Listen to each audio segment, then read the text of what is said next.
All right, you are now live. Hello, we got some awesome Resident Evil 7 action with Captain Ezekiel this morning. Take it away. Awesome.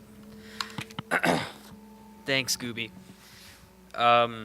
So, yep, Resident Evil 7 here. This is going to be New Game Plus on Easy, using the censored version of the game, which is now the standard to run.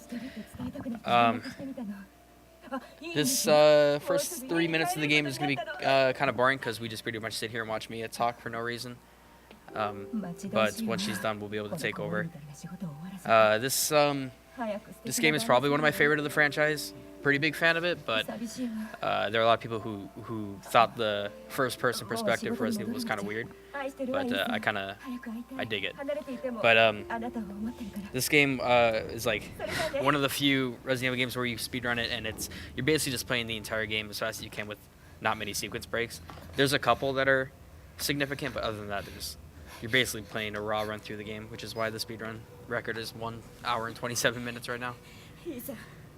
But yeah, so we just kind of wait through Mia's spiel here. If you don't understand the story of the game, basically, Mia here goes missing, and then 3 years later you get, I guess, an email that she says, you know, hey, I'm still here, which is totally legit. So you basically go all the way out to Louisiana to find her alone, also legit.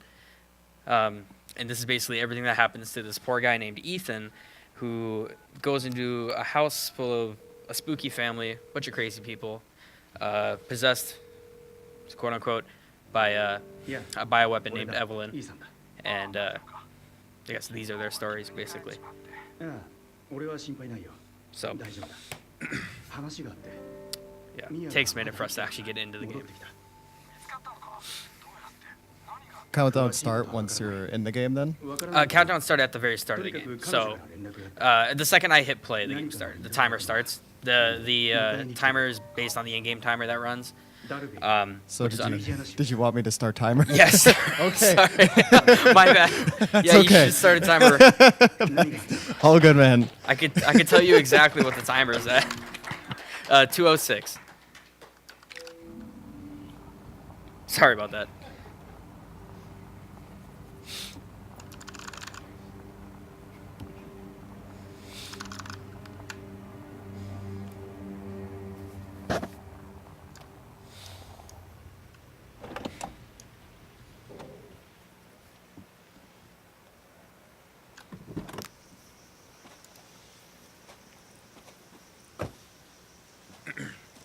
So, the notorious thing about this game is its first 15 minutes are pretty, I don't want to use the word lame, but they basically are, where the game in and of itself is very exciting, it's super fun, but this first part of the game was kind of drawn out, and it's kind of tedious, where you're basically through the introduction of the game, which came out with its guest house demo of the videotape stuff that people played, a few years ago.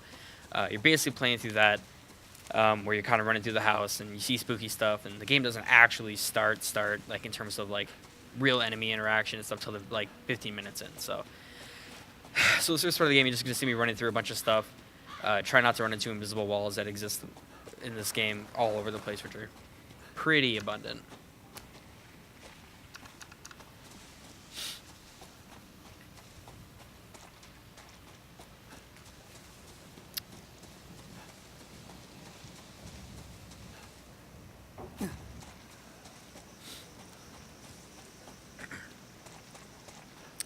Alright, and now we enter guest house, and you'll see me do something here that I'll explain as soon as I'm done doing it.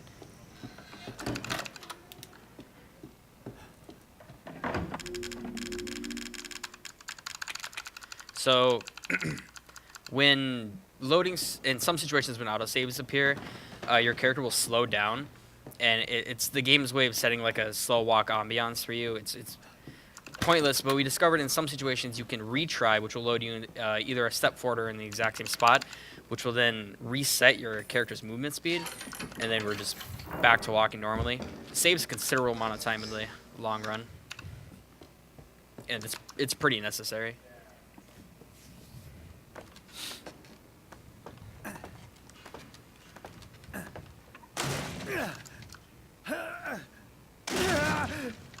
Good time for a donation. Yeah, of course.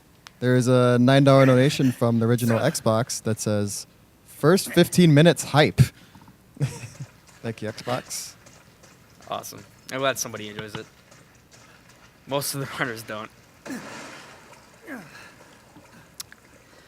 If you ever saw gameplay of this, or if you ever saw anyone do the demo of the game, you basically play as Clancy, a cameraman who follows a crew of people. You saw the ran outside before I actually walked into the house. He basically goes down here, he falls on that ladder, he gets caught by Jack, and bad things happen to good people. And he's basically, that's where you leave off, and now you're down here trying to find out what's going on. You kind of find remnants of them. I stared at the wall there. There was bubbles that popped up behind me. Basically, if you don't stare at the wall there, Clancy pops up out of the water, his dead body, big jump scare, and it loses you like 20 seconds of time. It's actually kind of crazy.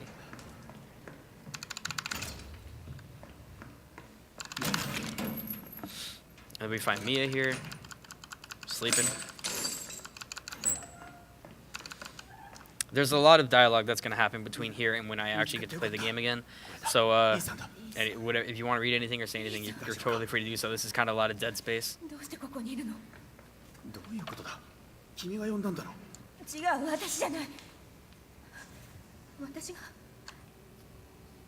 And we play the game on Japanese. The game, even if you download the censored version, which is the Japanese version, you still play it in English. They did testing of all the languages in the game, and it was determined that Japanese saves 1 second worth of time. So people just kind of run it, even though that 1 second usually isn't that important. It only happens in very specific places, and it adds up to 1 second. Though I very much prefer the English voice acting the same because it's actually amazing. Not to say that the Japanese isn't, but played the English one 100 times, and it's perfect. Super spooky.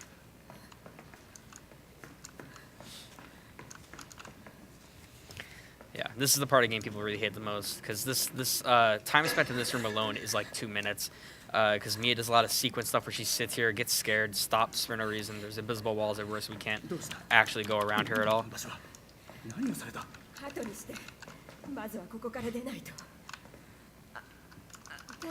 She spends a lot of this time telling you that she actually didn't send you any videos, that she doesn't know why you're here, and she's spooked. This is basically a big invisible wall here. You can't walk past her at all.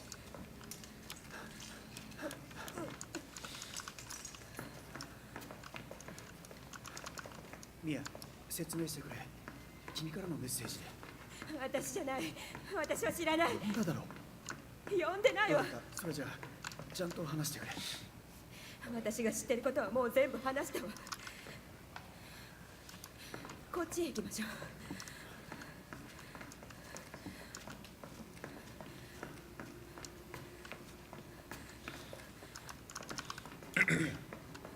そっちで合ってるのか。あの一家が食事を運んできたから覚えてるの。We'll basically have control over the situation again here momentarily. Like I said, this whole first part of the game, whole 15 minutes, takes place in the guest house. It doesn't actually take place in the main house where all the exciting stuff happens with Jack. So a lot of it's just following Mia and getting her out of this sequence. Just like I said, it's not much up to this point other than just a big time dump, but we keep it in for the integrity of the speedrun. So in this room, Mia basically hangs out and does nothing for a little bit. Our objective is just to hang out over here and spin these dolls for seemingly no reason. And then we stand in this position because what's supposed to happen is Mia will scream after saying some weird stuff about us being a family. Once she screams, that means that Jack's taken her and we can leave, but we can't stare at her when that happens. So we just kind of have to hang out here and wait. If we stare at her, it won't trigger.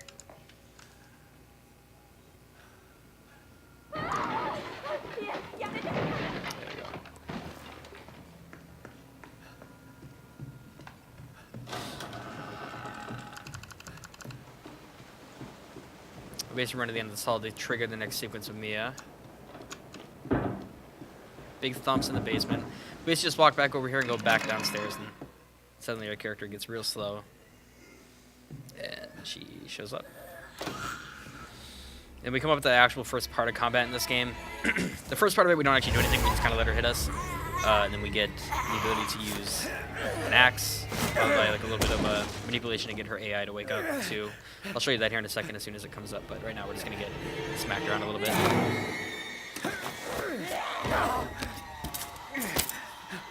Don't resist here, because just waste time.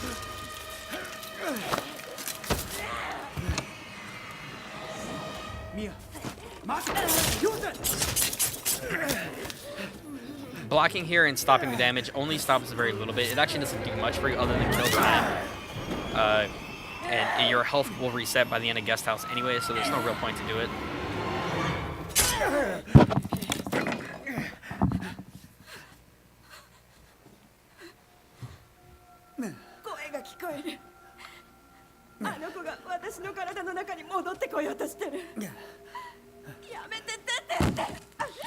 She hits herself up against the wall a bunch before she knocks herself out eventually.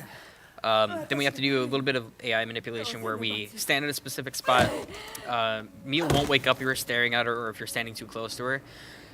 Runs have died. I've killed a lot of runs like this because I messed it up and you have to kind of reset it. So we kind of stare at this white spot for a few seconds. Then we move over about 1, 2, 3, 4, 5, 6, 5.5-ish steps. Then we stare at her knee and we kind of wait. She comes right up. If you do that wrong, she'll stay there and lay down. You have to reset the timer. We have an axe here we're supposed to pick up. Mia can be hit 3 times before she exits this battle phase, so the idea is to hit her once and then swing at the bottom to get a multi-hit. Spam spacebar when she grabs you, then you execute her. There's Mia has 2 interactions, one following up here at the end of Guest House, and then this one, where a total number of hits is how you actually get her to die. Hers is 3 in that scenario. Later in Guest House, it's a bit more, complicating it a bit, and I'll kind of explain what happens. We can't get too close to this phone, or it won't ring. But Mia is one of the easily the worst enemy in this whole game. You only fight her twice, and everyone hates her the most because there's just too much RNG involved, too much frame stuff involved. It's just very, very bothersome.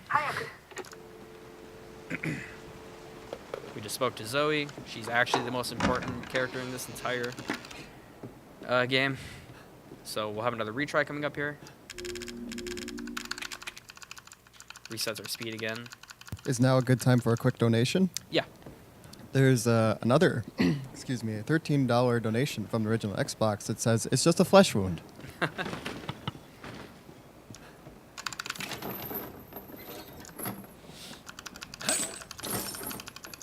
You'll see me position myself directly in front of some things sometimes where I could activate it sooner.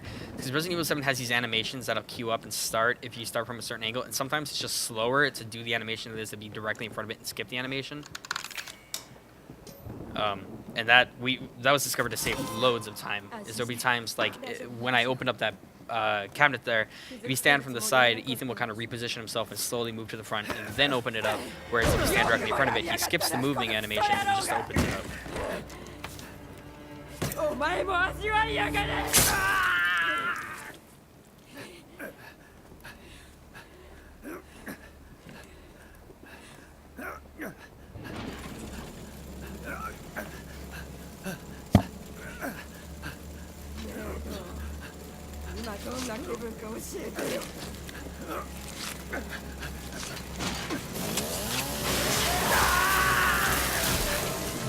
It actually looks like we might have the uncensored version of the game, which is not a huge deal. Nothing changes really in terms of what I do.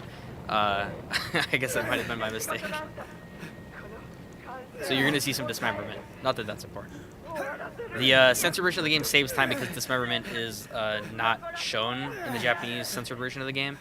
So we don't really see that happen. The scenes are a bit quicker, and there's a death animation later in the game that gets skipped. But other than that, not much really changes, so we're fine. Go upstairs here. This is where our Guest House is going to end. I got another retry here. This is the part of the game no one really likes, because you want to get a one-hit Mia if you want a good time, which is where you hit her one time and she dies. It's complicated and it's very inconsistent. You climb up the slider and you make her come down. You have to hit Mia in a way where the axe swings and covers the majority of her body and throws out a bunch of hitboxes. So I'm going to stare at a spot, hopefully it works.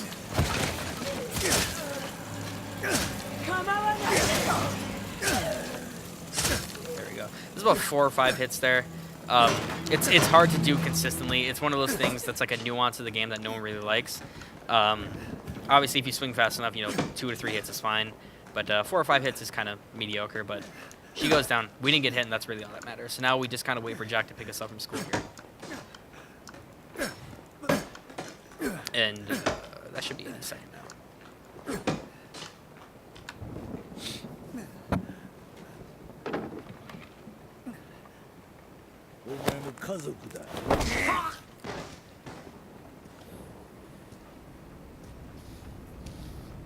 Alright, and that ends guest house. Easily, like I said, the most unexciting part of the game is the first 15 minutes because we sit there and we run through a house chasing Mia around with invisible walls, no sequence breaks, none of the fun stuff. But now we move over to the main house, where this is the most of the game takes place here. It's extremely fun, kind of extremely spooky because you have Jack here, and Jack is not the main antagonist of the game, but the person you see the most, and he's very fun to run away from. But we got like a little bit of a cinematic here. We kind of have to sit through. There's no breaking this one. 起きてよ。まだ死んじゃダメなんだ。やってもらうことがある。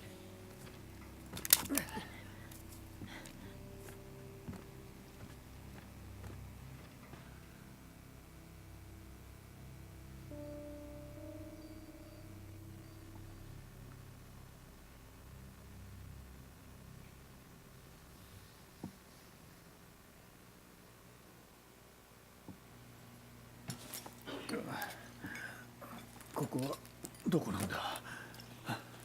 どうなってる。ようやく起きたのねボスケさん。夕食の時間だよ。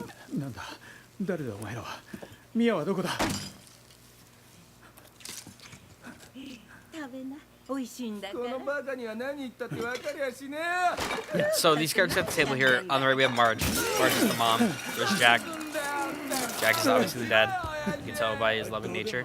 And then we have Lucas. Lucas, we don't see much in this game, even though he's kind of interesting. His story doesn't really happen until the end of the DLC. So Lucas is a weird character.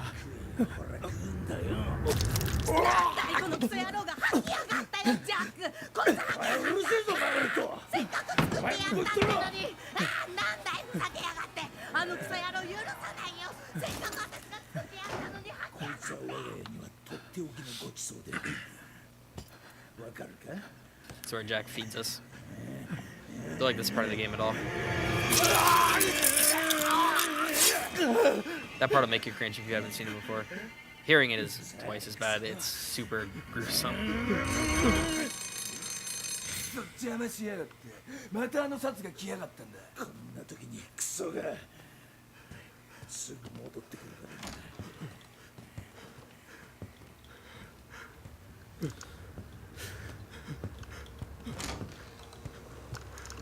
Alright, so now we're going to break out of this chair here in a second, and then we're going to have our first Jack sequence where we try to get the key and avoid Jack down this hall. Because we're actually on the uncensored version of the game, some things are a bit different with like the Jack encounters, mostly just his boss fights.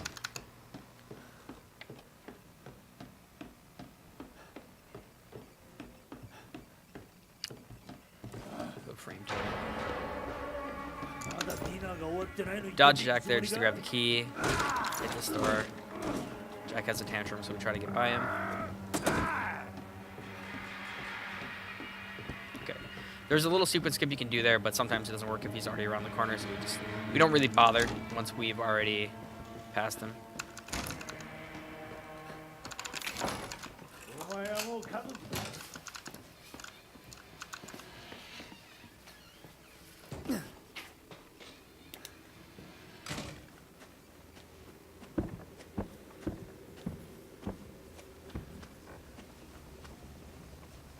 Just gonna make a quick adjustment to something.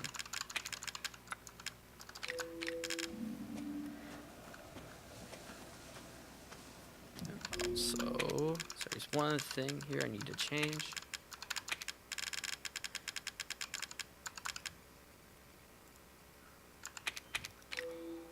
There we go. Just kind of limit the frame rate there so we don't have any tearing issues. So we go into this room, trigger the phone call to happen, just answer it. There's some phone, most of the phone calls you can skip this game, but this isn't one of them. This and the one before from Zoe. ゾイだな。あいつらは一体何なんだ。知りたくなかったら黙って聞いて。その屋敷から出ない A good time for a quick donation. Yeah, go ahead. The original Xbox donates again with $15 that says, this donation goes towards the therapy Gooby will need after watching this run.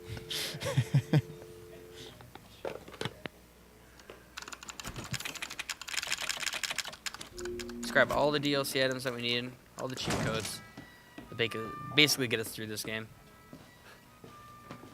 Ooh, frame tearing.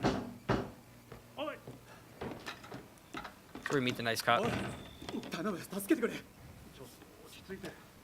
あんた、ここの人間なのか？つまりこの家に住んでるのか？俺が？そうじゃない、違う。そうか。実はこの辺りで失踪事件があったと通報を受けてね。それどころじゃない。ここから出たいんだ。まあ落ち着け。 It's basically how he tells us that they're missing people and that we're sketchy. この家の行かれた奴らに殺されそうな Why んだ。 are we here? そう Sort か。 of じ thing. ゃあ言わせてもらうが、そういうあんたこそあんまりまともな人間には見えないぞ。ふざけないでくれ。いいか。さっきも言ったが、この辺りで失踪事件が頻発してるんだ。疑ってるわけじゃないが、あんたみたいなよそ者が関わってないともまだ言い切れないからな。分かったよ。何でも話すから。よし、分かればいいんだ。じゃあ、ガレージがあるのそこで話そう。待ってくれ。その銃を貸してくれ。あんたどうかしてるんじゃないか。なあ、保安官。保安官補佐だ。保安官補佐。どっちがいい？ Basically, we're just trying to get a gun from him, but we end up actually just getting a pocket knife, which is kind of useless to us in the long ヒ run. ーローになるか。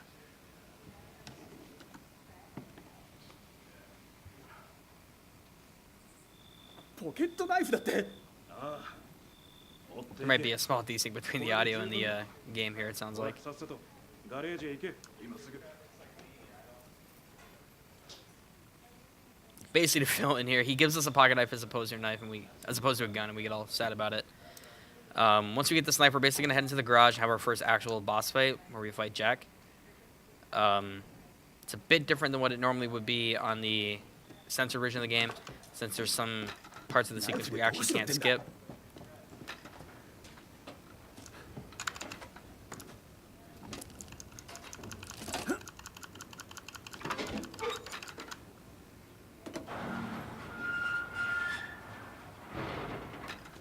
おい、こんなとこ早く出よう。いいか。まずこんな夜中に一人で何をしてるのか説明しろ。俺が？あんたもだろ。俺は仕事だ。いいか。本当のことを話すんだ。質問に答えろ。言っても信じるわけないさ。答えろ。 You see, Jack shows up, シャッターを閉めるな。 does some unfortunate things to this young man. Doesn't look pretty.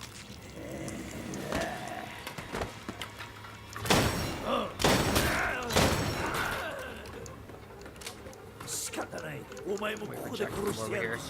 Throws a little tantrum. We need him to break this.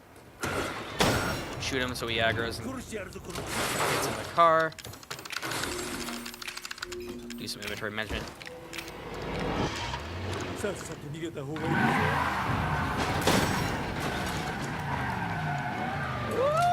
So Jack's sequence in this and the nonsense is a bit different. So we kind of have to get him to drive into us. So he crashes. It takes a second. So we're probably going to get hit by his car here. That's fine.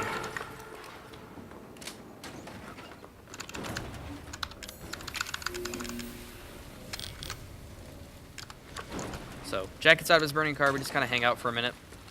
Wait for him to do his thing. おいおい、何しやがる。 We have to make sure he doesn't grab us though, because it prolongs the sequence.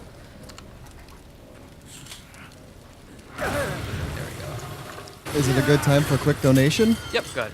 We got a $100 donation from Snack that says, I think it's time we hit our goal. 2.5K next. Donation goes towards Ezekiel's choice. And with that, we have hit our $1,800 goal. Nice.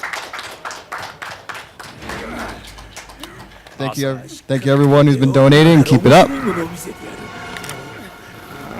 Perfect. So we finished this first Jack encounter pretty alright.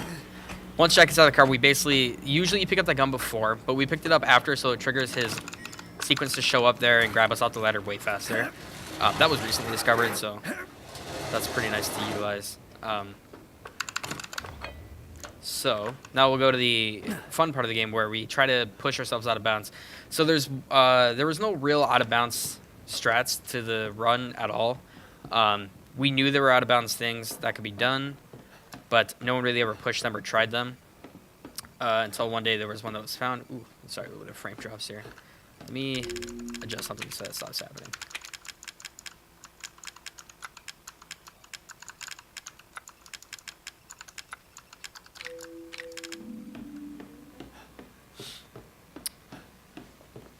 So, we'll move through the rest of the main house here, and the biggest part to this is, like I said a second ago, we're going to want to get pushed out of bounds.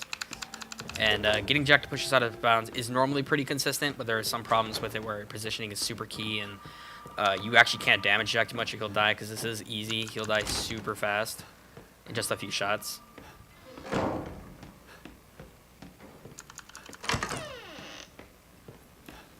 So we come, we grab this dog head here, we're going to do for later in the game. Jump out of this room. We're going to have another Jack encounter here any second. Pick up the statue out of the super gross tub. He's beautiful.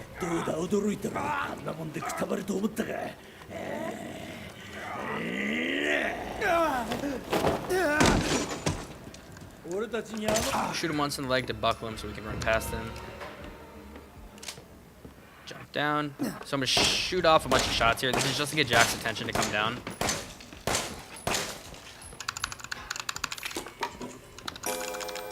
This pulls out another dog head.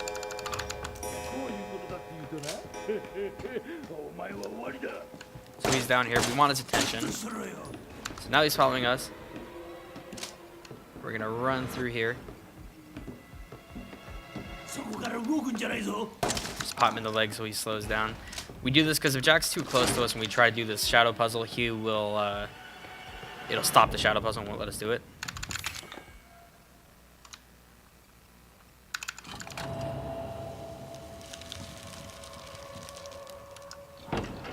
We don't actually go through this door. We need to do it because once we go out of bounds to grab another part of the game, we come back later, and it'll be soft locked if we don't do that.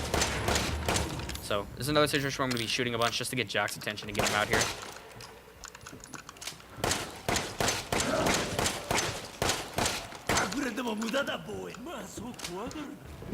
Now he's onto us. So we get him up these stairs. It's important that we get this out of bounds because it's kind of a pain if we don't. Oh. Well, I think the game crashed. Uh-oh.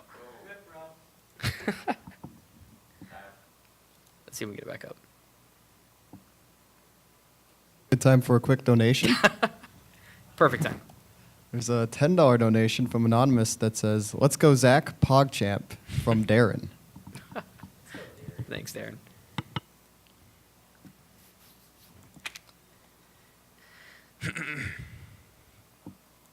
All right, so we should be able to pick up very close to where we left off.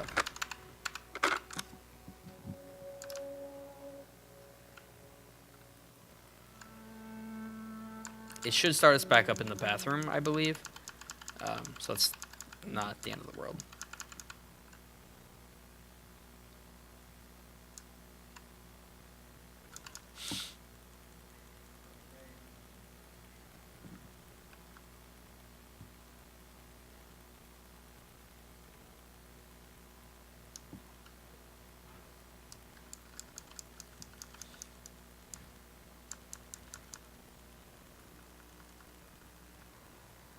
It's gonna take a minute to load us in.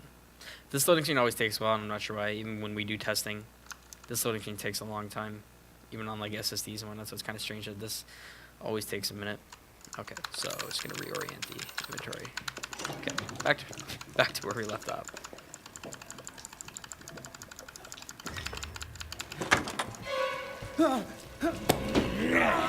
どうだ驚いたろあんなもんでくたばると思ったか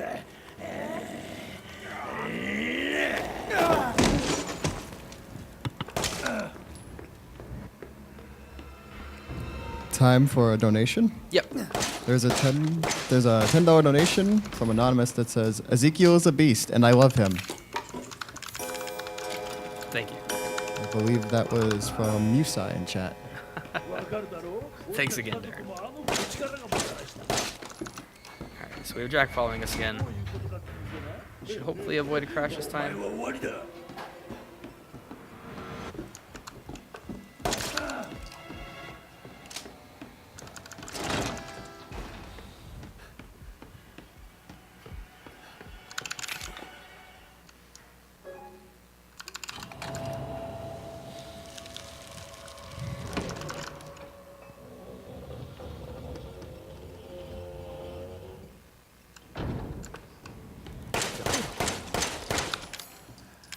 Let's try this again.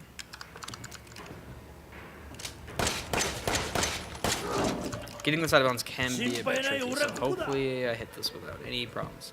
Because otherwise it takes me to have to bait Jack around and get him to do it again.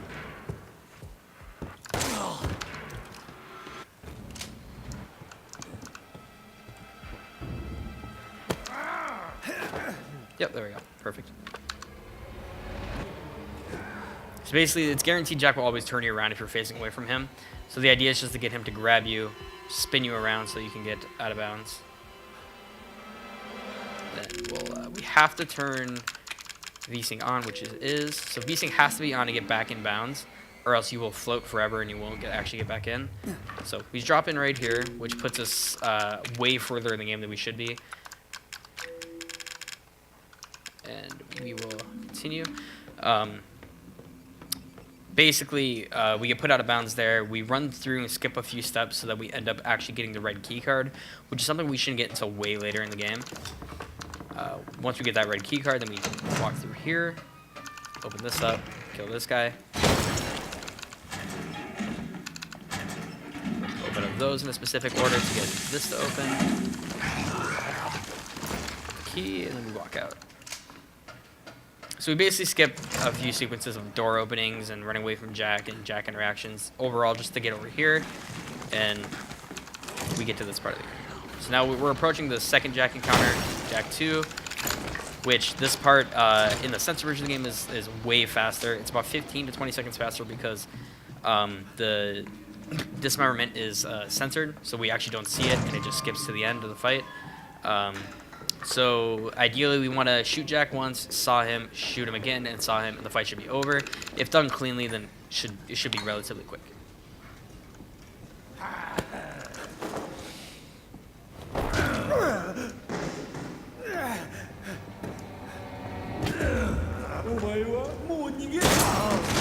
We have to wait for Jack to become active there, or else we're shooting nothing and doing no damage to him. He's going to go and open this up for us. He's a really nice guy. Grab this. We want to wait for Jack's face to become active here. It's very slight, like that. Saw him again. He's not dead until he says we're going to die down here. Now he's dead. Because we're on the uncensored version, like I said, this is going to take a minute, so kind of have to sit here and spam F to pay our respects.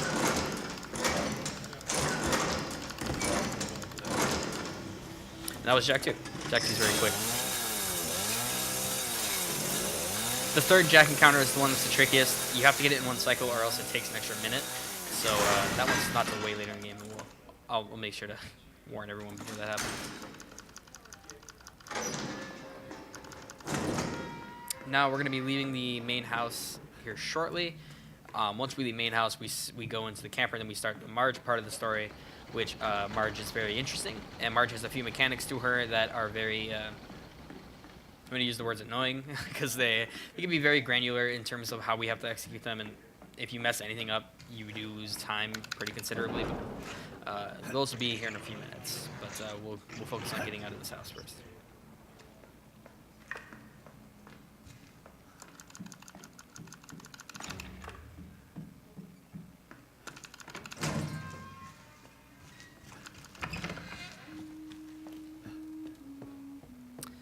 Of the stairs, take a wide turn because old lady right there. Don't want to run into her. We can't.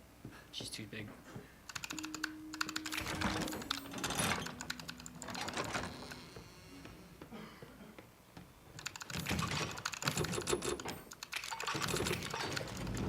So roll through the dog head door. Pop that open. And that's main house. So we're pretty much done with that. We'll come back to it later, but as of right now, that's done. Run into the camper, run out of the camper, phone rings. Why that's the interaction? No idea. Basically, this phone call is just Zoe warning us that, hey, good job, but you didn't do that good of a job. My mom's still alive and she's spooky. So this phone call takes just a minute, and then we'll head over to the lake house or the water house.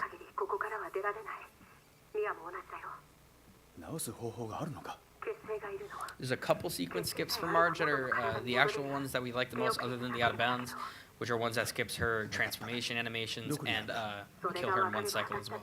Both Marge and Jack have 1 cycles in this game that are pretty important to getting a good time. Could I read a donation real quick? Yeah, of course.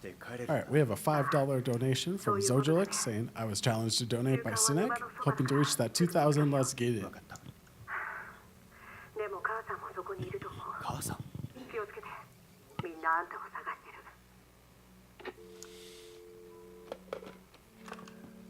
Oh, had to spin around. Turn around too hard.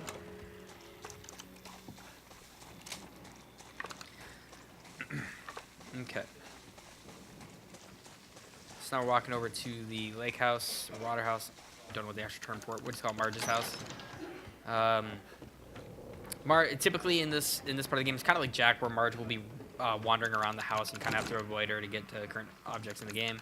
There are these bug nests here. Strat getting around these. Shoot that one twice. Shoot that one 3 times, and they all pop.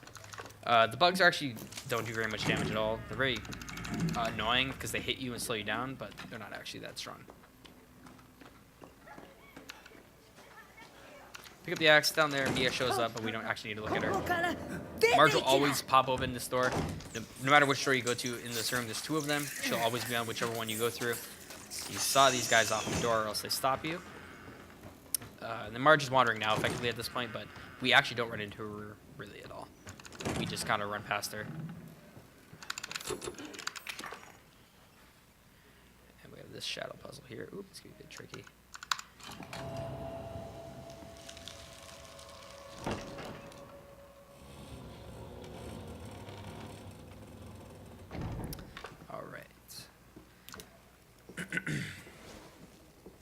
Now we're coming up on, we're getting pretty close to the actual Marge encounters.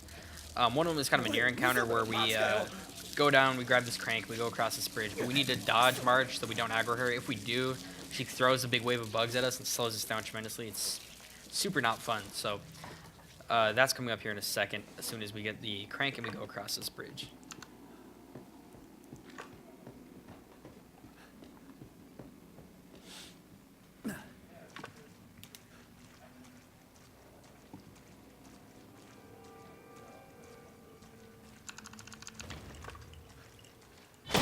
Kill that guy or he hits us. Not fun.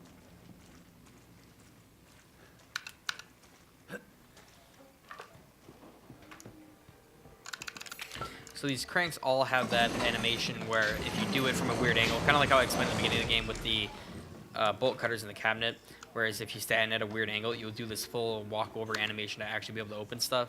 But we have to position ourselves so that we avoid that with the crank. That guy can die now. So now we're gonna look at the ground, don't make eye contact. Grab the wall. We accidentally aggroed her. You usually want to avoid that, but you can close the door on her and kill the bugs. 1 second.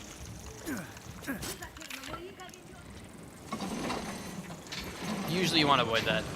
But if you bump into her or like get in anywhere in her peripherals, she'll aggro onto you. So kind of a bummer there, but we survived. That's really all that matters.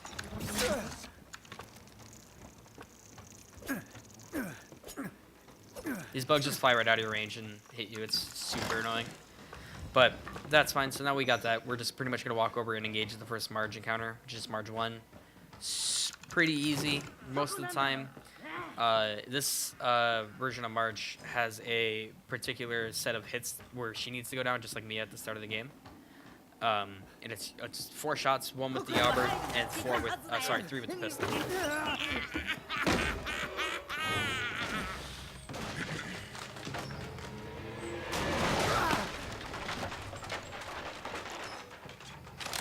She knocks us down here. Shoot Marge once. 3 quick shots with the pistol and she drops. There's I think with the pistol in this game where you can shoot once, aim shot, shoot again, aim shot, shoot again. It'll be very quick. That doesn't work with any other gun other than the pistol. So it makes for quick shots to work out really well in that situation where we get to just put Marge down really fast or put enemies down really fast. We have to look at this before we can get the phone call. Now there's a sequence skip coming up here that I talked about earlier where we skip Marge's transformation. I'll show you that here in a second. Basically, we walk out this room and next to the hole where Marge fell down. What you're supposed to do is you're supposed to see her transform. It looks terrifying. She grabs her lantern and leaves. It takes about 30 seconds. Actually, more about 15 to 20. But then we go to what we do is you're supposed to walk up these stairs and look at a lantern and then come back and see that. We're going to skip that whole process by walking out of this room, staring at the ceiling for a couple seconds, and then trying to jump down at a specific angle at a specific speed. If we do it right, it'll skip everything. It will land down. The animations will cancel. It'll start, but we'll skip the part where we're locked. So basically the way it works is we're going to walk over here, stare at the ceiling for a second. That should be enough. We're going to stare right here, try to jump down, and we got it. So we know we get that when we slip right through this, and this is all still here, and we hear Marge. She's disgustingly beautiful. And then we can just follow her, basically. That saves a considerable amount of time in the long run. When that skip was first discovered, it was pretty nice because we hated waiting for Marge. And now we're coming up on the actual Marge fight. This is the 1 cycle. I practice this a lot on my stream and off stream because it can be annoying to get down consistently because Marge's behavior can be a bit erratic. There's a bunch of different strats on how to do it, but basically you have to damage Marge a certain amount before you kill her to avoid an animation, which takes about 30 seconds. It feels like 30, but it's more like 20. So hopefully this goes clean. Block her first hit, and then we saw her for a second. We get a pistol shot in before she drops. So now hopefully we did enough damage to where Marge will die once we start this over here. You look at the ceiling there because she won't drop where you're looking, so make sure she spawns here. She jumps back, she screams. She can't be interrupted during this animation. Unfortunately, we didn't get it. So she's gonna drop. That's fine. Then we saw her again. We're probably about a damage off. Yeah. Basically, what's supposed to happen there is Marge will. Oops, we don't want that. Marge is supposed to die before she jumps up.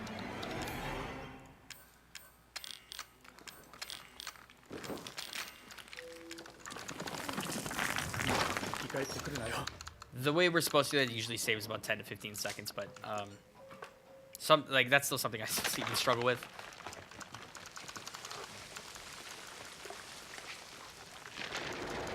But that's Marge. Her encounters are very linear. She's a very short and quick part of the game, so that one usually goes pretty smooth.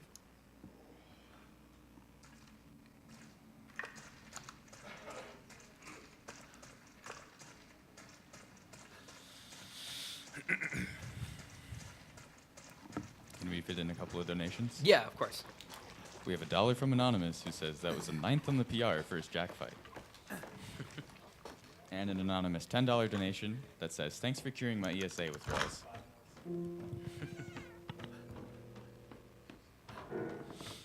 All right, so now we start this part of the game. Not really this part, it was where we finished this part of the game, rather. We go and we get the arm. You'll see as I move my inventory a bunch whenever I do stuff. Inventory management in this game is probably the most important part of doing this game effectively. Is you need to have your mouse and your inventory cursor at a certain place to use items quickly, or else you lose a lot of time. Accidentally using the wrong item to open stuff in this game causes your character to buffer and sit there for a bit before you can do something else. It's awful, and it kills runs if you do it wrong. So we go in here, pop this open, grab this gross looking arm.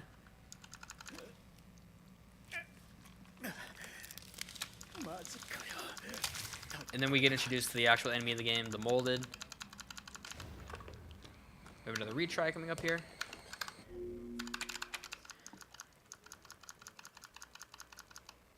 Okay, we have a molded out this door. If I can shoot him once.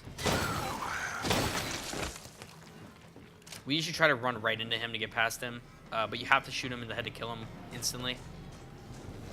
Sometimes it's hard because he's just right there. You have to have a really quick and good shot. There's another molded next to us. We just kind of take a wide turn and dodge in. Now it's going to be a bit of a walk until we get to the next part, so we do have a bit of a break here in terms of action gameplay.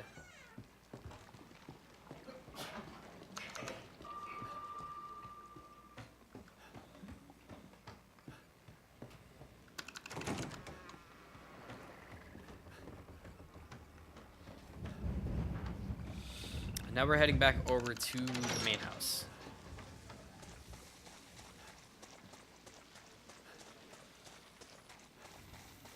We have to run at this camper. We don't have to go in it. We kind of have to love tap the side of it just to get the phone to ring. You see the autosave icon on the top left. That means that we triggered it. We can go into the main house. If we don't do that, we don't get the sequence to get the phone call from Lucas. So now we kind of take a bit of a shortcut and go back to the way we came, where we got Jack 2. This is another part of the game here where the censored version takes kind of a good priority, because the censored version of the game dodges this animation we're about to see, where we have to pull the key out of the cop's neck. In the uncensored, in the censored version, it's just kind of sitting next to him.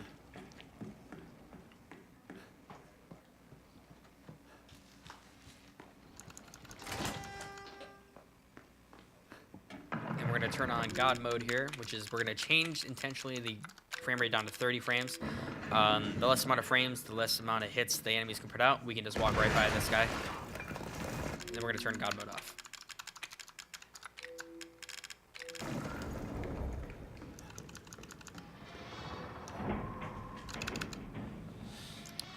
Pull the key out of his neck. Super gross. This sequence is about 15 seconds. On censor version, we skip it entirely. And we just grab the key right from next to him. Take that, in this room. Now Lucas starts talking a bunch to us, because Lucas is basically taking over as the enemy right now.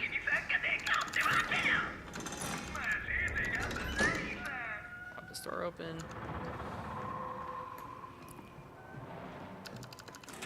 This is where that sequence break we went from out of bounds benefits us, because now we just get to skip the red key card.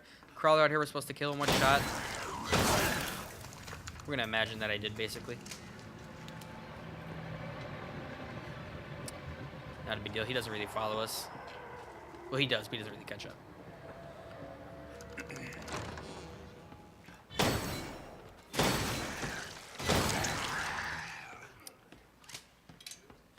We pop up here. This is the sequence break, basically. We're supposed to go all the way down these stairs to get the red key card, but we actually avoid that entirely. We move this clock to 10:15. That's all we need to do. Then we go over to the blue key card over here, where we lose our running shoes.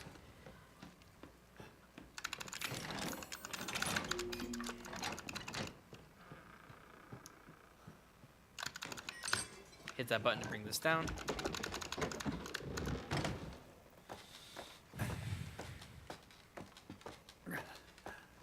We do another shadow puzzle. This puzzle, you'll notice, has a bit of lag on it in terms of its ending.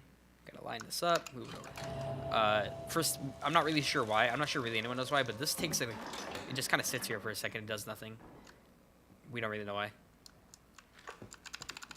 Okay, so that's both key cards. Now we go to the next part of the game, which is Lucas part of the game, where we actually don't get to interact with Lucas much, other than he talks at us, and we kill a fat molded.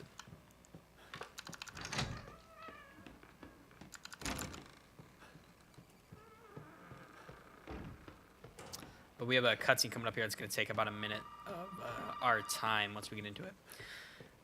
But first thing is, once we're out of this room, there's some crawler here we want to make sure we kill. And another one crawls out here. He is blind and misses us entirely, so we just move over here.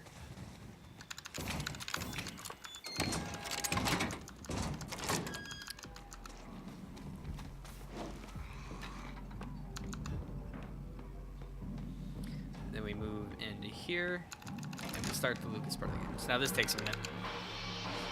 So if you do have any donations or anything like that, you're free to read them.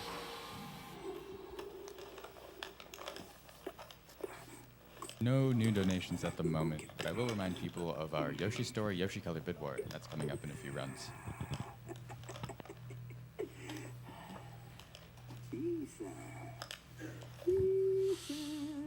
Now, Lucas's whole spiel in this part of the game is he's basically trapped in this entire house. There's puzzles that you have to solve, and then the ending is just one big puzzle to get out of Lucas's trap, I guess. That's basically his whole shtick, is that it's just a bunch of puzzles. Minimal, not very much for enemy encounters, just a few, but it's all usually pretty quick. This part of the game leads to the end of the Ethan story, but we kind of have to sit here and listen to him talk and go crazy for a little bit.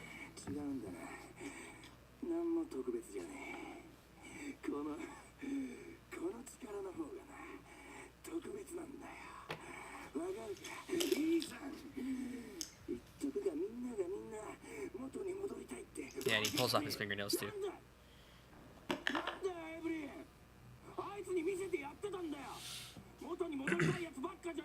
A kind of big part of the story too, if you haven't played the game, is Lucas, Marguerite, and Jack got possessed by Evelyn successfully, whereas Zoe did not. She is infected by Evelyn, but she isn't actually fully possessed. Is why she's helping us to get out. That's why Lucas is crazy, and so are the other two. So that's why you'll notice that they hate Zoe. She's the daughter of the family. But she's a bro, and she makes sure that we get out alive.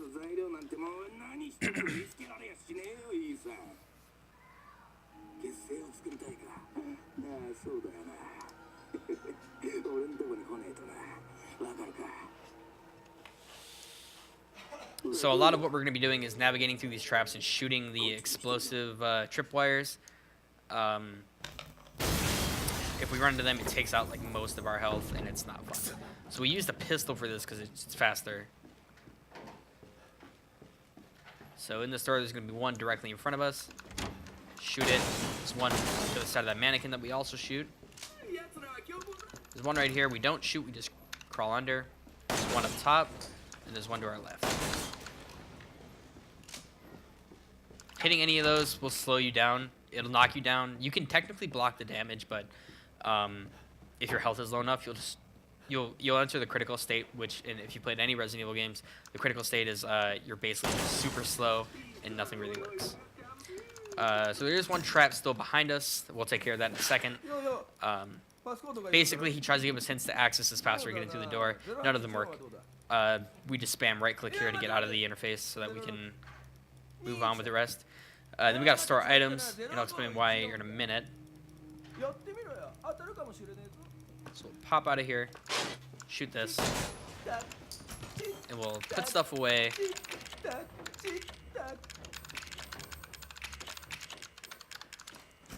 So I only have DLC items left in my inventory, just the 3 that we could use.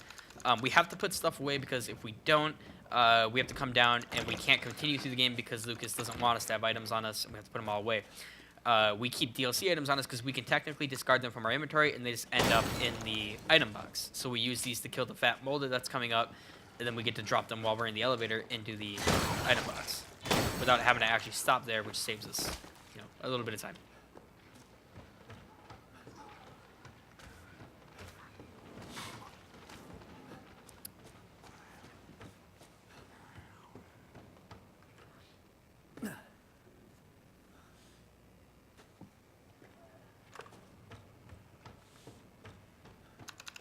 Need this battery.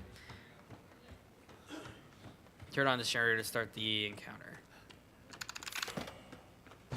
We have to shoot the molded a set number of times for us to be able to shoot its leg off. So we'll see him right up here.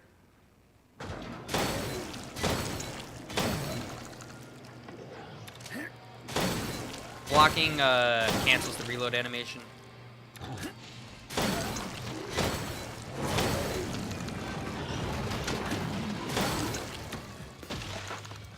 And we usually try to kill him before he can even get out.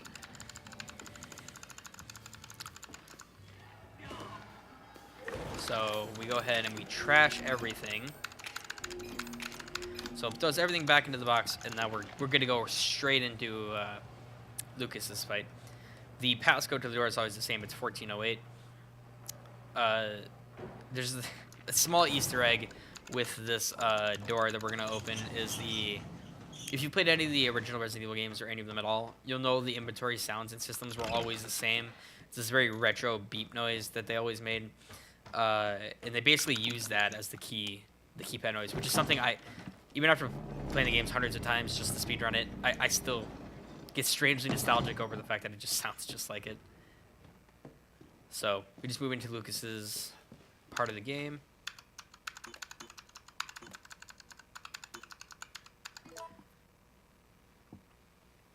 So it's here. Basically, what we're about to do is just one big puzzle. Lucas locks us in. We grab this candle. Immediately turn. The idea is to get this candle lit and put it on that cake, basically. But there's a water jet there that stops us from doing that. We light the candle here, and we basically go through the puzzle to get it over there.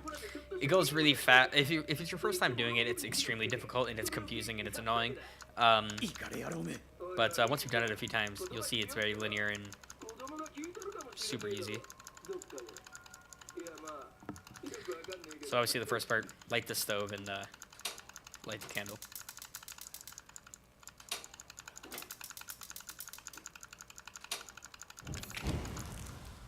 Once that's lit, turn and run over here. Burn this rope off the door. Once that burns, we push the door open. Move this over to loser. It's 5 down for every single letter, so it's pretty easy to remember.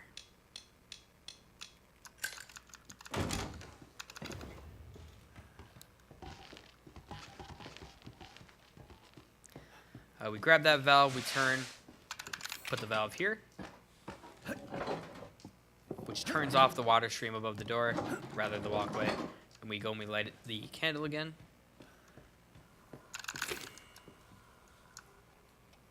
That's basically the end of it. So we walk in here and we put this on the birthday cake. The way Lucas has it set up, if you play the game, you play through a videotape where Clancy is in here, and the idea is that this room is supposed to fill with gas from a barrel that's right over here on our right, and you're supposed to die. But instead, we do it nice and smart. Rip this off, grab the bomb that he drops in the room, and drops it on this side of the wall. Clever stuff, gets us out of the room, and we just kind of wait for it to explode.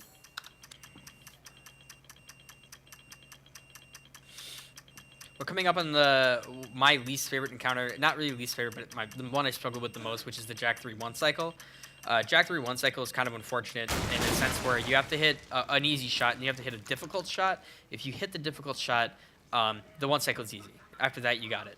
But if you miss it, it extends by like 40 seconds. Grab all those back out.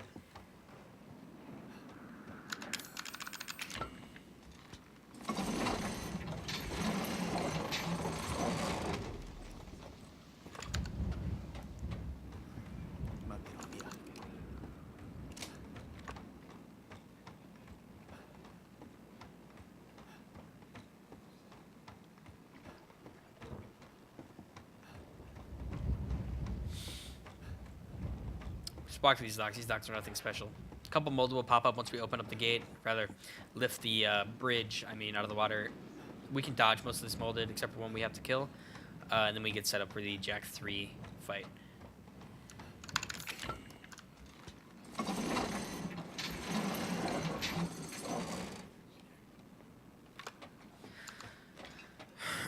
So Crawler's going to jump out. Not important. We just hug right and avoid him. 2 molded to our left. We also still avoid. We just hug right. And then we run into a Crawler that'll jump out of the water, which will hopefully just kill in 2 shots. And then this guy jumps down. RNG, sometimes he'll hit us. Sometimes he doesn't, like that. And we basically just avoid that. It goes pretty quick. Dying to those molded are getting hit really, really sucks.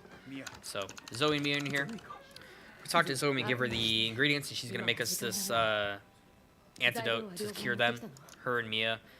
So this takes a minute. Once that's done, then we start the Jack 3 fight. きっと父さんとルーカスは近くにいる。オッケー、2人分あるね。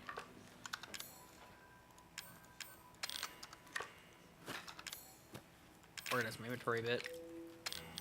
決戦を作った後はどうするんだ。 外に止めてある So, ボートで沼を I'm gonna kind of focus on this. I probably won't talk during the fight at all because 私たちは出られない。 messing this up kind of sucks. So I'm gonna try really hard to make sure I get this. ちょっと一つは私 Save の us a minute of time. But basically what happens is Jack has eyes. You gotta shoot all the eyes.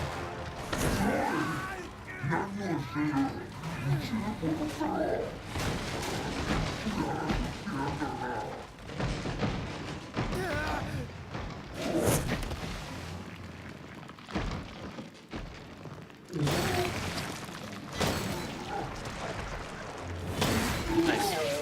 I missed that first shot, but we got the second.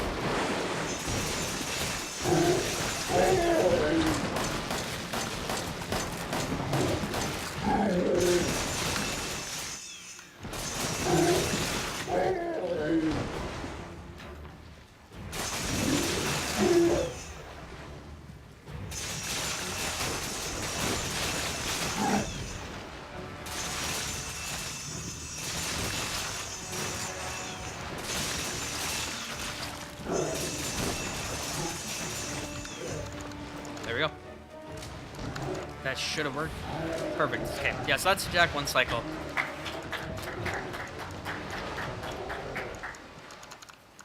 If the hard shot there, just saw. So this just ends really easily. We just saw his face. But basically what happens there is at the start I shot his front eye, which was easy one shot, but then there's an eye that's underneath his body, underneath his tail, which you can't shoot unless he's on top of the roof and you're underneath. You have to stare down that small little hole and shoot it once he tilts his body a certain direction. I missed the first shot, but then I had to wait for him to rotate back around, and I luckily hit the second shot, which, funny enough, that happened to me last night as well when I was practicing when I PB'd. It's very difficult to get sometimes, but we're basically done with this first part of the game now. That's everything involving Jack and whatnot. We basically inject him with a serum to stop him from killing us. Turns him to this. We don't see Jack anymore for the rest of the game as a monster, but funny enough, he's actually still not dead, even though we've killed him 3 times now. In the DLCs, when he actually dies, and the DLC is called End of Zoe, fantastic DLC, but you play as Joe Baker, which is his brother, and you basically fist fight him to kill him. It's pretty intense, but yeah, that's Jack, basically.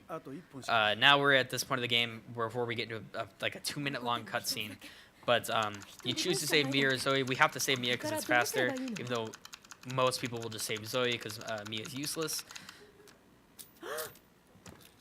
Okay. Got a lot of dead time here, basically. もういい。2人ともさっさと行って。一緒に行こう。 I think I can fill at least some of that dead time. ここが私の家。 We have $10 from Sentoki, who says, tell him to watch out for the perfume department.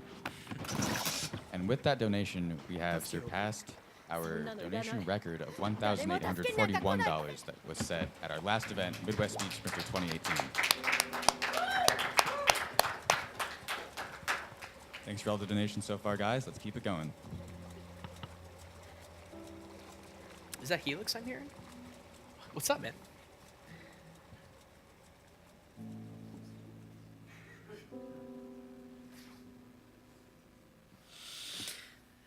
Basically, we just had a very long boat ride where nothing happens.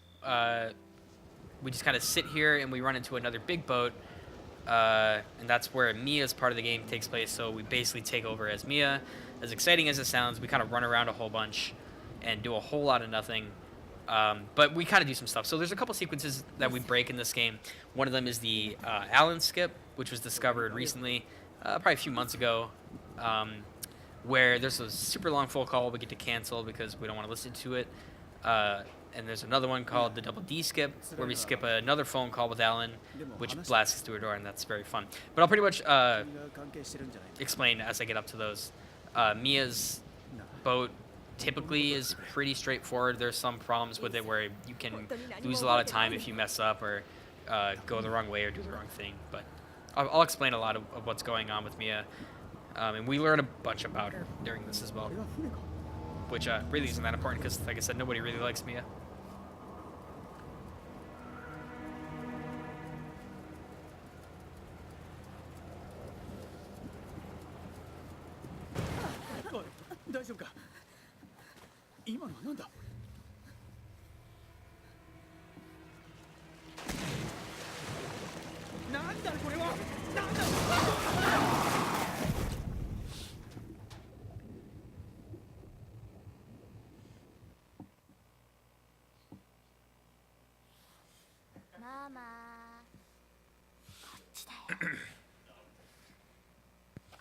All right. So basically, the story part of this is that Mia was super undercover, working to contain Evie as a part of Umbrella. Evie is that little girl that we just heard talk. She's a bioweapon, basically, that has the ability to control people, turn them into monsters. We'll see that here in a couple cutscenes coming up on the boat. Evie doesn't kill Mia because Evie thinks Mia should be like her mom. And that's basically the whole story, is that TLDR, this little girl needs a family. We all said no, and she killed everyone.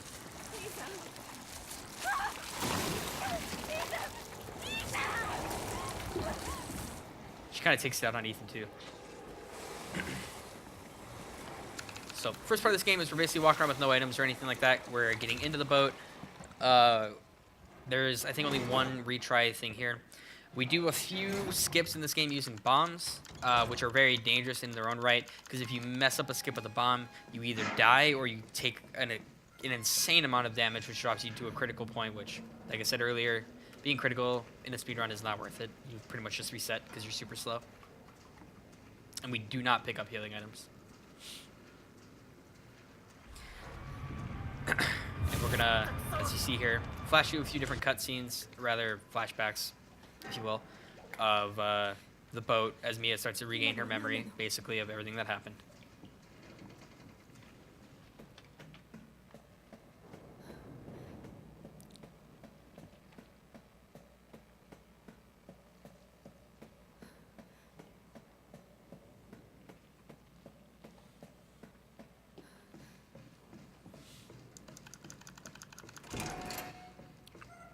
Gonna step on this helmet, trigger this cutscene.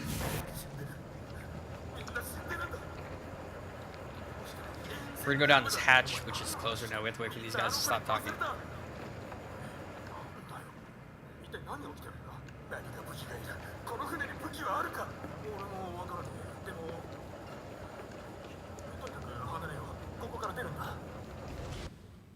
There's a retry skip coming up here, which is one of the more considerable ones. They're all pretty good, but this one actually teleports us to a different location, speeds us up, which is pretty nice. And we do it midair. Super cool. So we fall down this hatch, and autosave appears right here. We retry, and if I did it right, which I believe I did, we teleport to the ground, and we're a bit further than we were.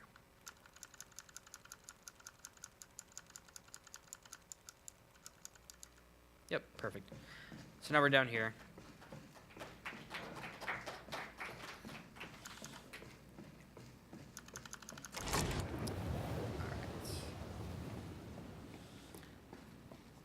This is Evie killing a poor man.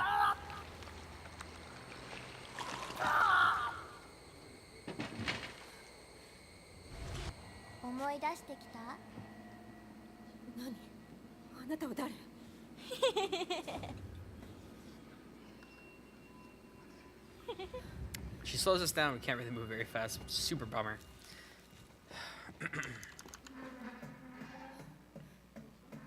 I think we only really have like one molded interaction here at this first part of Mia. So there's two different parts of Mia. There's doing actual Mia, which is what we're doing right now, and then there's the Mia videotape, which we have to do, which is basically a videotape of Mia's back when she had her memories and she was on the boat with Alan.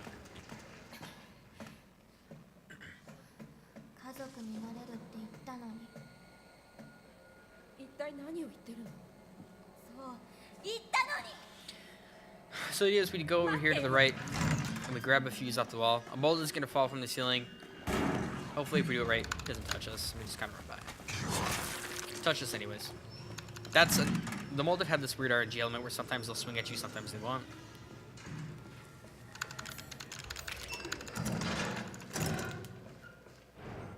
Now we're gonna move to start the Mia tape, which the Mia tape is where the skips come into play. The Allen skip and the double D skip.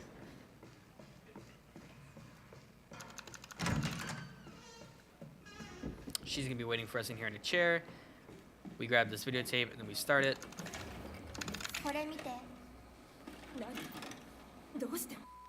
Now this is where the actual difficult part of Mia really comes into play. Difficult, quote unquote. It's where the actual stuff happens, where we get to do some skips and kill some stuff.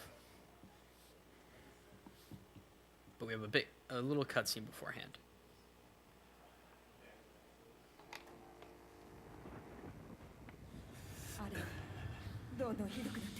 This is Alan. We don't know much about Alan. We're just assuming that he's her partner in Umbrella or something. Or Neo Umbrella, rather. Not really Umbrella.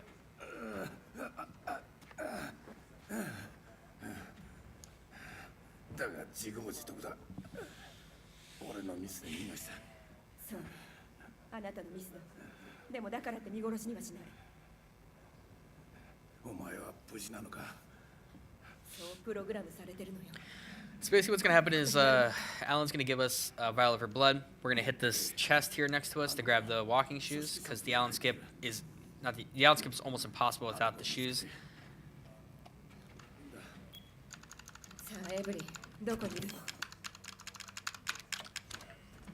Grab those. Basically the Allen skip, if I do it right, we're going to walk into a room, we're going to see a pile of goo. We need to trigger that goo and open doors, and then get out of the door fast enough before the call starts, which will skip Alan's interaction. So we'll walk over here, open up these doors, grab that. Cool, we skipped it. And we just basically walk out without taking that phone call. There's a mold in here that we can walk right by.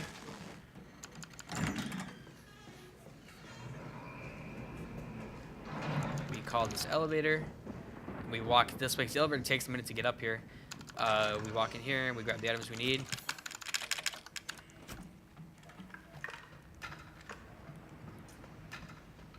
This is gonna open, a mold is gonna drop, we're gonna try and kill it.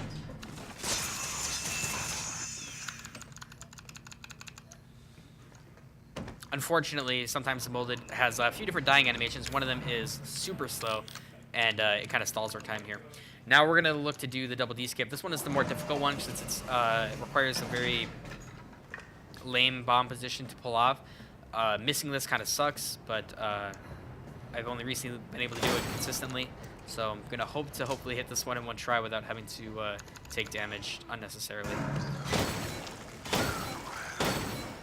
Grab these bombs here.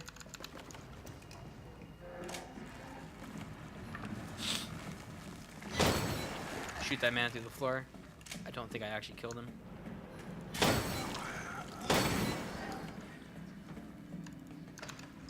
Okay, so hopefully that's right. I can't hit R here. If I hit R, I break everything, and it's a bad time.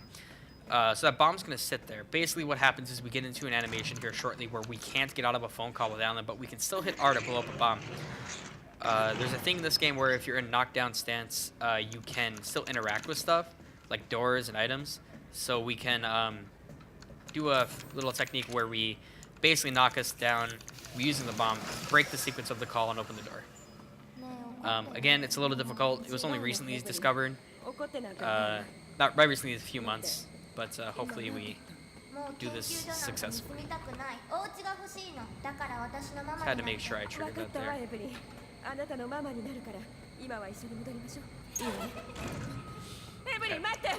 So let's hope we get this. This is where Alan calls us.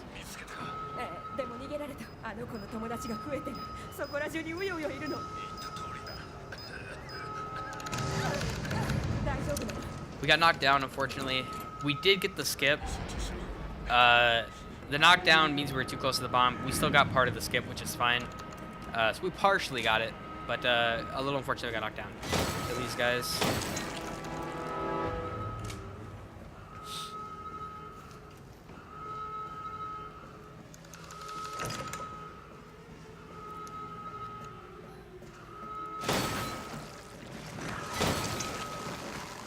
Run past those guys.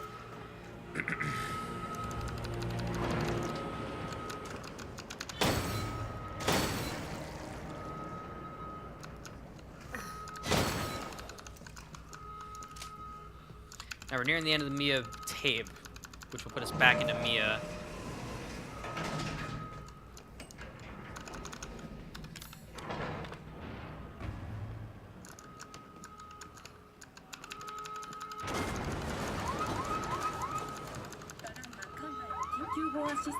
When you're ready, we have 2 donations and an announcement. Sure, go right ahead. Sorry, did you say something? Yeah, you're good to read them off if you need to. There's nothing going on until for a bit here. Didn't quite hear you. You still can't hear me? No, I can now. I didn't Oh, before. okay. Yeah, you're good to read what you need to read. Cool. Hot Coffee donates $3 and says there's still time to hit 2K. And right after that, Wojo42 donated $16 and said Amsa Yoshi, best Yoshi. And that one announcement I mentioned, Roma, who is helping out with our French restream over at twitch.tv/baguette_restreams, had sort of a bet going on where she would dye her hair if we passed $1,800. Obviously, we did that, so we've opened a bid war for Roma's hair color. All right. And now, basically, we just get to this cutscene here where we lose Alan. Quite a tragedy. But this is where the Mia tape will end here shortly.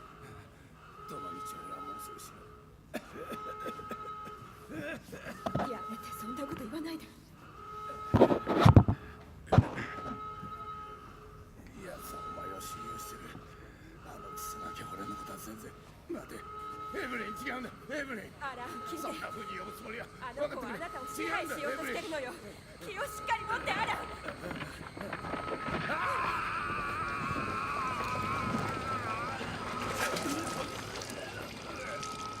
エブリン、やめて。今すぐやめるのよ。俺にさるな。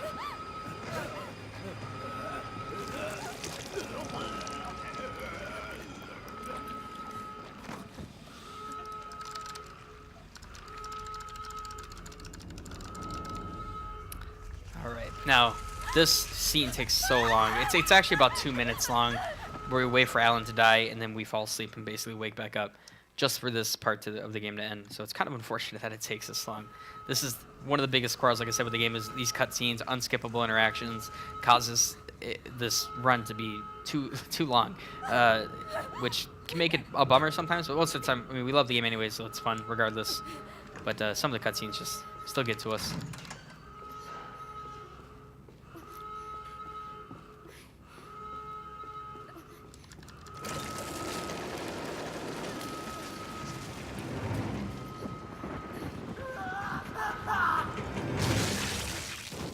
これからはずっと一緒だよ。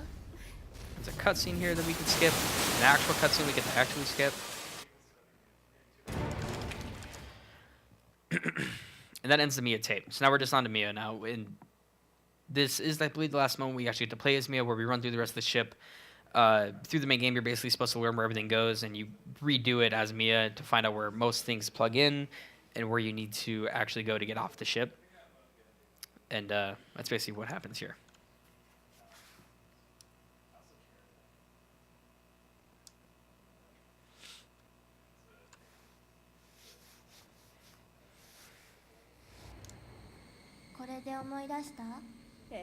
And at this point of the game, we basically tell Evelyn that we don't vibe with her, and then she goes all crazy and tries to kill us. これまでもこれからもあなたと家族になんてならないのよ。じゃあいい。お前なんていらない。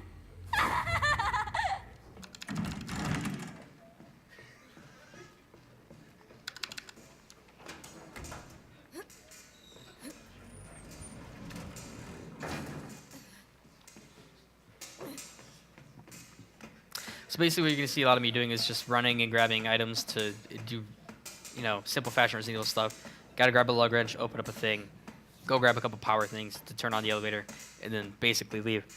Not much really goes on here in terms of technical moving or any out of bounds or sequence skips. A lot of it's just run and grab this thing and try not to get hit. So unfortunately not very exciting. But that's Mia's portion of the game. Has a couple technical skips that are necessary to get like world record pace or sub 130 or anything like that. But then a lot of it's just fetch and use kind of things.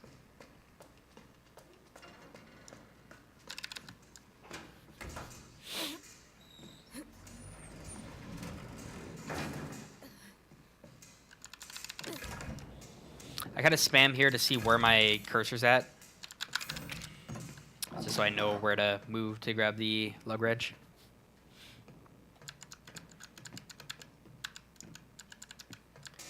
Jump down, and then jump back up. Now what we do here is we need to get one of this thing to be able to open up a door later. And then we basically just run downstairs and we grab the fuse that we planted earlier in the game. We have to avoid a crawler as well, but usually it's not a problem. He hits you no matter what. You can typically block it. I didn't there. The animation was short anyways. It's not a big deal. The thing about enemies in this game, and you'll see here in a second, is they can't hit you during certain animations, like jumping up, opening doors, using items. Items that open doors are that actually initiate an actual sequence. Just other regular stuff they can, just pressing F on doors. But you'll see here in a second, as I come up here, there's going to be a crawler in front of the store, and not a crawler, a molded. And 99% of the time, he'll hit you no matter what. But if you start the sequence and start this, he can't hit you. He just kind of falls down and gets all confused. Now there's an RNG moment coming up where a fat molded will show up as we're trying to grab this power cable. Most of the time, I'd say about 85% of the time, his attacks will not have any hurt boxes, or rather hit boxes, and will just slide through you and you can run past them. Sometimes the game works as intended and he actually hits you, and we don't like that. Especially when our health is nearing caution, because we don't want to, like I said, we don't want to hit critical. Yeah, so like that, how his hitbox didn't actually do anything to me. It's exactly what we want to see.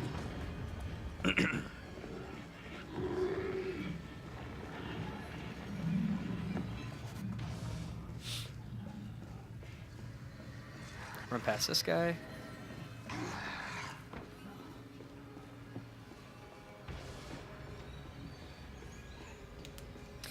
Now basically we just start the elevator back up and then we finish the Mia part of the game.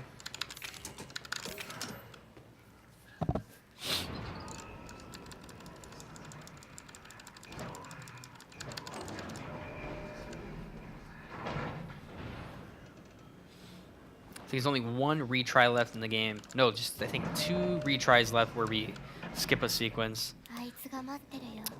So what we need to do here is we need to pick up a bomb here.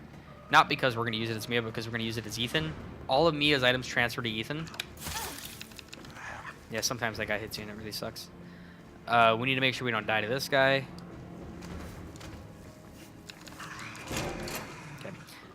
Sometimes he'll attack, sometimes he'll jump back. There's a molded here we can squeeze right by. And there's a fat molded up here we can run right by. We have this bomb here we don't want to use. Like I said, we want to hold on to that.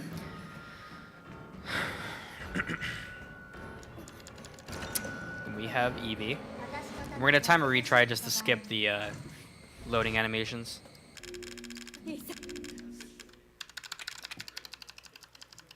And basically what's going to happen here is we're going to teleport right into a cutscene where we get to see Jack and his family as normal people.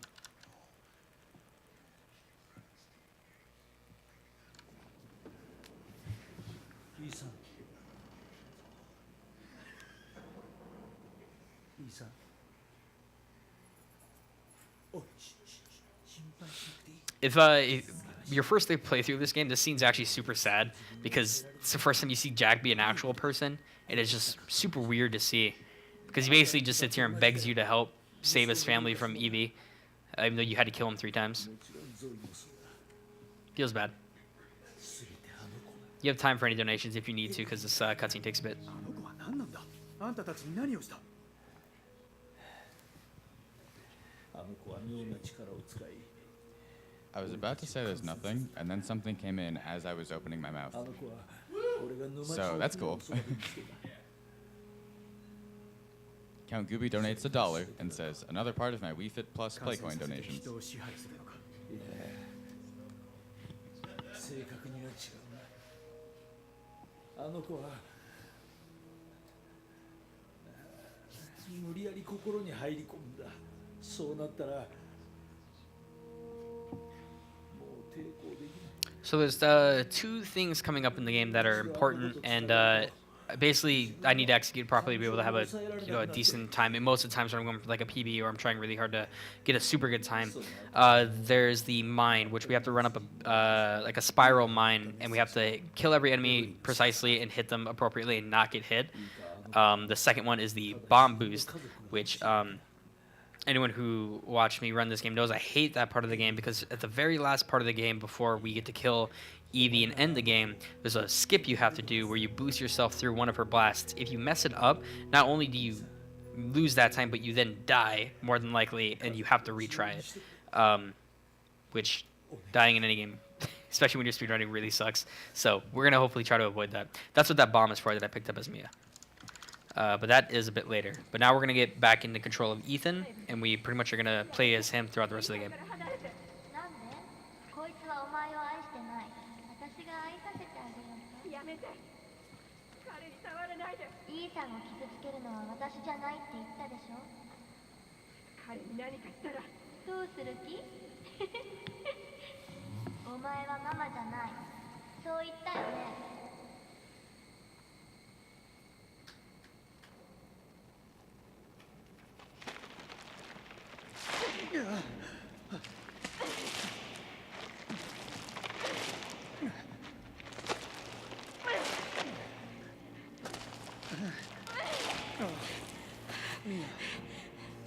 時間がないの。ここを出て、あなたがあの子を探して。 Metro72 donates $5 and says, Cyan or go home. あなたを助けるの。早くここから出て。もうこれ以上耐えられそうにないのよ。よせ。あなたがあの子を殺さなきゃ。やめろ。ダメだ。ミヤ、やめろ。 Alright, then we get control again. We go for a hike, basically. Now, throughout the rest of the game, there's actually stuff we're doing most of the time.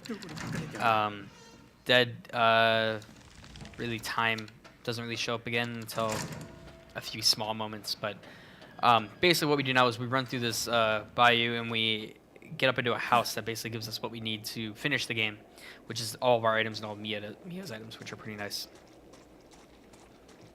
But we kind of have to walk through this super slow water.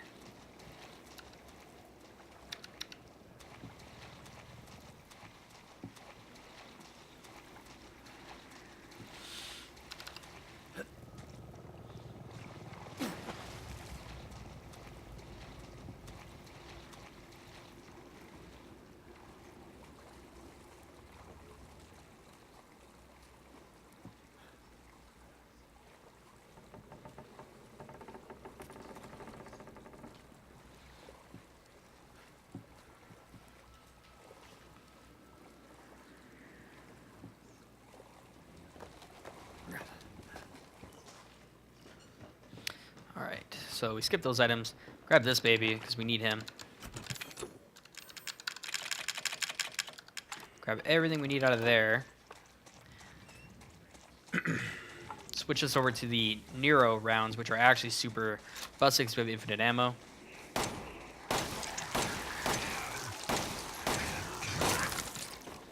We want to leave this guy alive. Yeah, so that's the that's a skip I've never actually gotten before until just now. That button. There's a little skip you get by pressing that button and leaving that molded alive. What happens is that molded will hit you out of the button pressing animation, and it just triggers instantly. I've only seen people do it. It was discovered, and it was like, there's no way anyone can ever get this consistently, and no one really ever does. It's funny that I was just able to get it. So this trap's down here. There's going to be a crawler that drops right here in front of us. We have to shoot him a few times to kill him. Easy peasy. A lot of this is just dodging this molded that lives up here. Sometimes they do that molded thing where they trigger and hit you. Sometimes they don't, like that.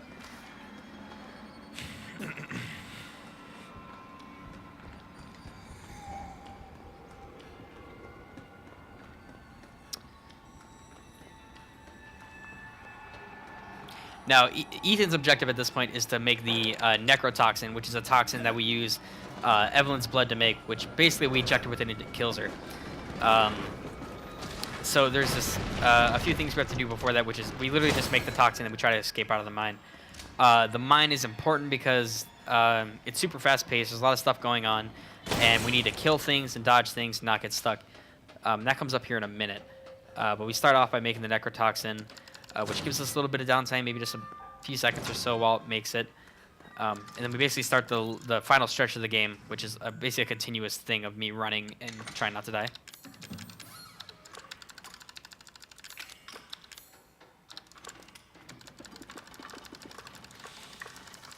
So earlier, when I started the run originally, and I might not have explained it, I rebound, I bind my F key as well as not only to F, but also to 5. So now I use a macro mouse that has the number 5 on it I can press. I spam both, so it makes opening and taking things way faster. Some people use like F and V or something like that to be able to do it. That's why stuff opens and closes really fast, so I spam a lot.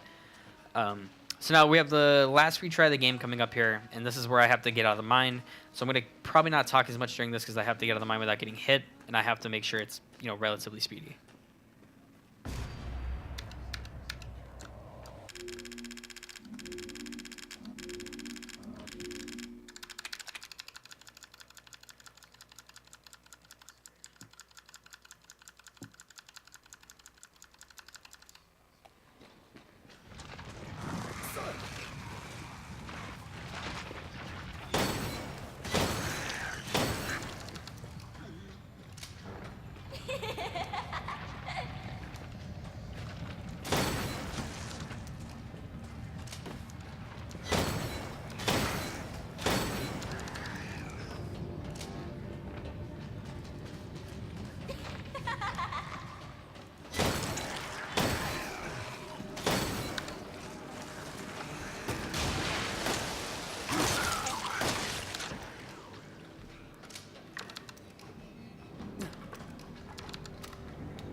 Perfect. All right.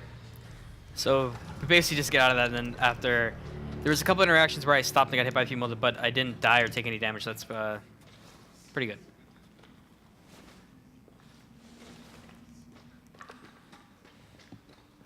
So now we're pretty much going to break through this little wall, and we're back inside of the guest house, our favorite part of the game, where we kind of flash back through everything. Now the last important part of the game is getting this bomb boost against Evie. Though I did get hit technically while I was in the mine, so I am missing a little bit of health. So the bomb boost will likely knock me to the ground. It's a little spooky. If I miss the inputs, I'll die to Evie. If I don't miss the inputs, on my way down, I'll grab Evie and I'll inject her. I've failed so many runs to missing this, but ideally we don't, and we are able to get this. So we kind of relive these moments where it was a pain stabbing us, causing problems.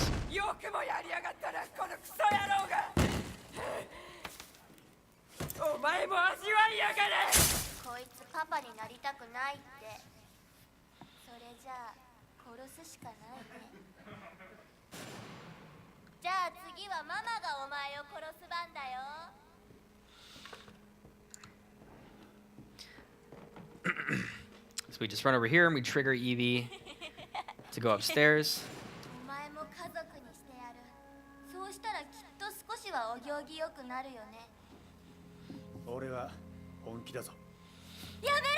私に近づくな So what maybe Eevee will do, and I'll spin this now because I don't want to stay up there while I'm focusing on it, but basically Eevee will do these blasts that we have to block. She does two. We have to block the first one, and we have to bomb boost through the second one to skip its animations. So this is where that happens, hopefully.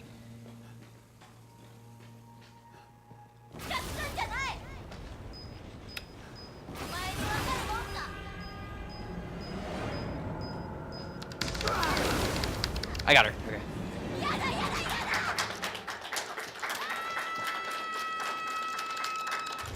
There's like a 5-frame window there to actually get the F key. If your health is too low, where you get knocked down like that, where you barely saw, but the press F to injector showed up just for a few seconds before I actually hit the ground. If I had missed that, I would have died to Eevee. Oh yeah, by the way, the old lady's Eevee. The story behind that is that basically Eevee needs constant injections to stay youthful and stay powerful, but she's kind of deteriorated.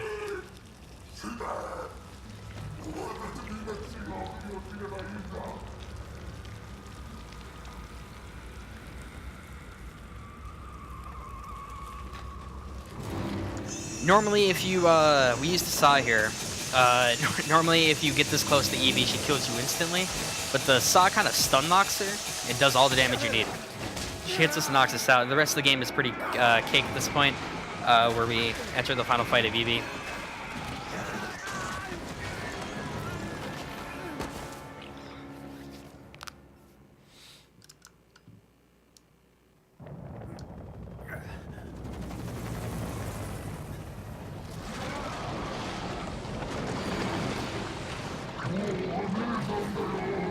She's big and spooky. We actually can't do damage to her here, no matter what we do. So I take shots for no reason. She doesn't actually take damage here. What happens is she hits us a few times, and then she'll pick us up, and then we cut her arm off with our saw. And then once she drops us, we get the Albert.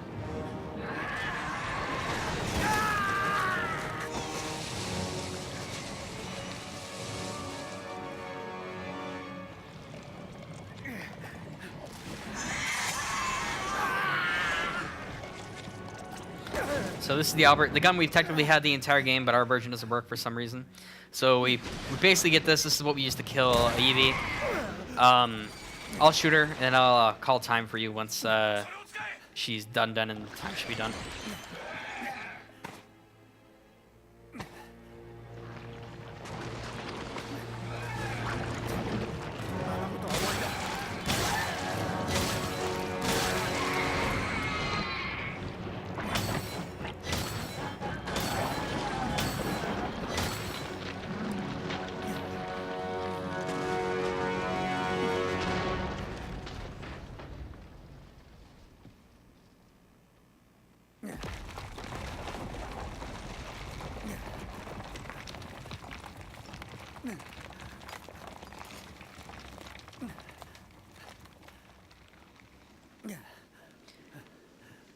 And time.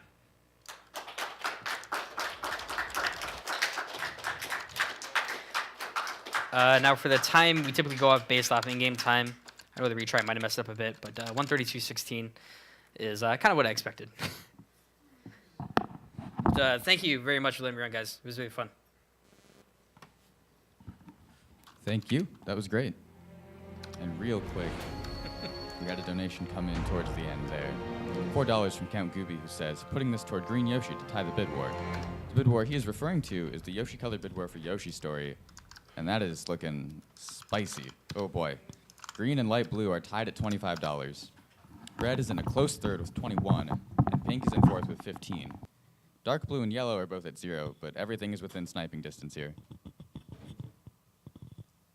And as we go to intermission,